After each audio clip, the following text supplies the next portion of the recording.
I feel better about that. I wish I could be here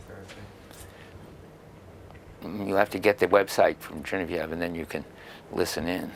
Can you, what kind of recordings do you make these days? I don't know what format. She puts them in MP3, I think, finally. No, but I mean, what are the original tapes made in?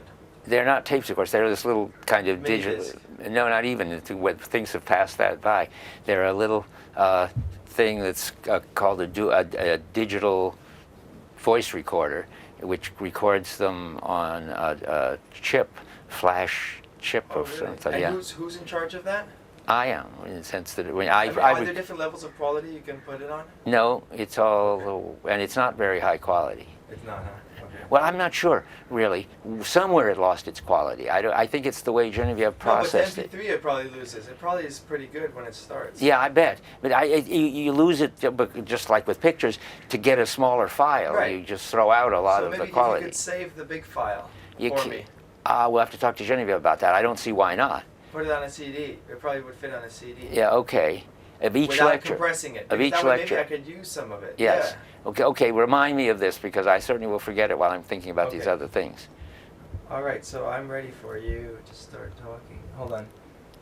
I'm going to move from the shadow to you and start talking. One more thing I want to get clear about. Before I talk to this guy, Harry Chrysler, you definitely want to do this, and you definitely could come on October 30th at 10 and do it at 10 in the morning. I mean, I don't plan that far in advance usually, I know. so I imagine that I don't see any reason why not. Oh, okay, So good, because I just don't want to raise the question and if it's only 90% academic. sure. Okay, Yeah. I will deal with definitely, it. yeah, I think it would be great to be there. Okay, I'll deal with him then. Okay, so we've talked about the schizophrenic or whatever culture that we're in with these two different views of what the good life is and what truth is and what is real.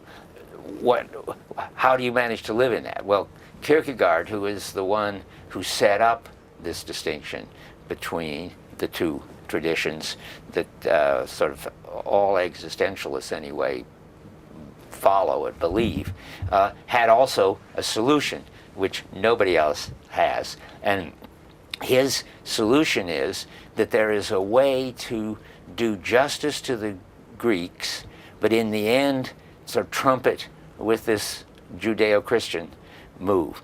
I mean, most existentialists just dump philosophy. They think Nietzsche thinks it's sick. Dostoevsky also thinks philosophers, because they're detached from the suffering and joys of the world, must be sick. Heidegger thinks that traditional philosophy is just a deep misunderstanding. But Kierkegaard... Can you just make a quick explanation of, because you never explained that philosophy is the Greeks. Okay, good. These people all think, when they think philosophy is bad, they mean this Greek tradition that goes back to theory and detachment and reason as the basic way of finding out what to do and what's real and what you can know. But Kierkegaard wants to do justice to that. He doesn't want to just throw it out, but he wants to show that the Christian one is higher. But if you get them in the right sort of hierarchical relationship, you can have both. So, but it requires a whole new element. This new element is getting an unconditional commitment that gives you an identity.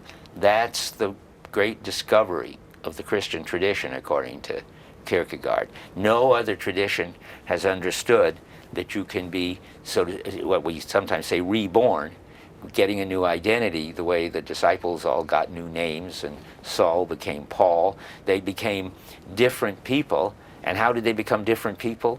By their total commitment to Jesus as the God-man for whom they were ready to live or die as martyrs, and that gave the meaning to their life, such that Paul could say he was a disciple of Jesus and he was ready to give his life for it.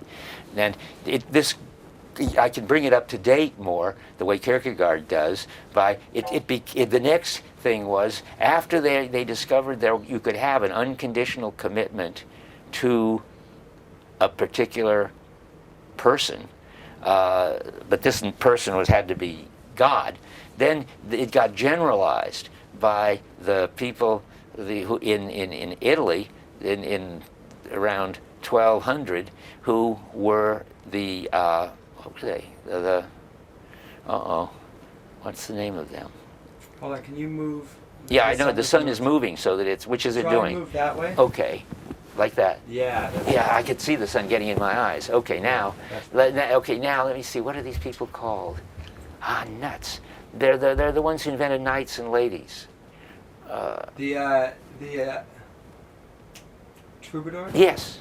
Okay, so the troubadours took this over, and instead of saying you've got to have an unconditional commitment to some finite temporal being, but it better be God, they say you can have an unconditional lifelong commitment to another human being who becomes your God, your savior.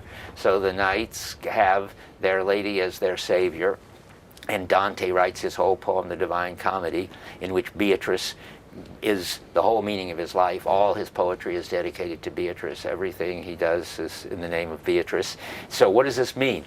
I don't think we need to back up. I think you've glossed over too much how it is that a commitment solves the problem. I see, but I wanted to sort of make the commitment not seem so spooky. I can't explain it until I get to romantic love, because that's the commitment people will understand that solves the problem. If I just talk about commitment to Jesus as the God man, that's right. So that's why I need the troubadours.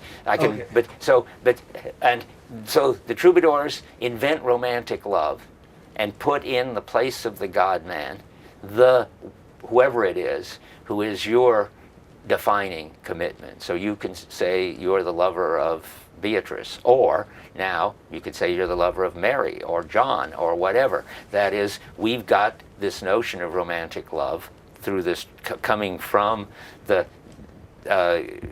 Christian revelation with Jesus through the troubadours to us, and Kierkegaard takes it up from there and talks about what he calls knights of faith. It's no coincidence he's talking about knights. He knows where he got it. But he's now talking about any, as he puts it, any cause or person, any finite anything, which becomes the whole focus of one's reality, as he puts it, will give you an identity in the sense that he's talking about, and you can understand what's important and not important in your life in terms of how it relates to this one unconditional commitment, what he calls infinite passion that you have. And you discover what's trivial and not, what's relevant and not. You wake up in the morning, you know what's worth doing and not. And it needn't be for a person. Just to show, Martin Luther King had the kind of unconditional commitment for justice now for the black people. So he knew what was important and worth dying for, and what he had to do every morning when he woke up, and so forth. And so, and that solves the problem of getting together the temporal and eternal in your life for Kierkegaard, because Kierkegaard redefines all the crucial terms in which the contradiction was stated, so that it's not a contradiction anymore. So it looked like you had to choose between the temporal of the Hebrews and the eternal of the Platonists. But Kierkegaard says, well, that's a kind of abstract, detached eternal, but you can have an eternal if you're a Hebrew, because when you've got one of these unconditional commitments, it's true forever, where forever now means in your life you know that for the first X of your lifetime you missed it and you were really in despair whether you knew it or not, and then you got it in what Kierkegaard calls an instant, which could be any period of time in which you fall in love or get your vocation. And once you've got it, you know that it's going to be the center of significance for you for the rest of your life.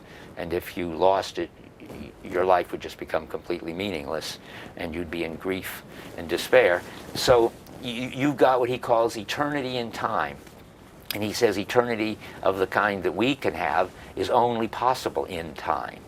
So he has these amazing ways to state the contradiction and then find a phenomena that is, so eternity is only possible in time from a Greek point of view is a crazy thing to say. But when you understand what he means by romantic love or unconditional commitment, it's what you get when you get an unconditional commitment. So let's look at the ethical one. Wait. Yeah. Gotta change tapes.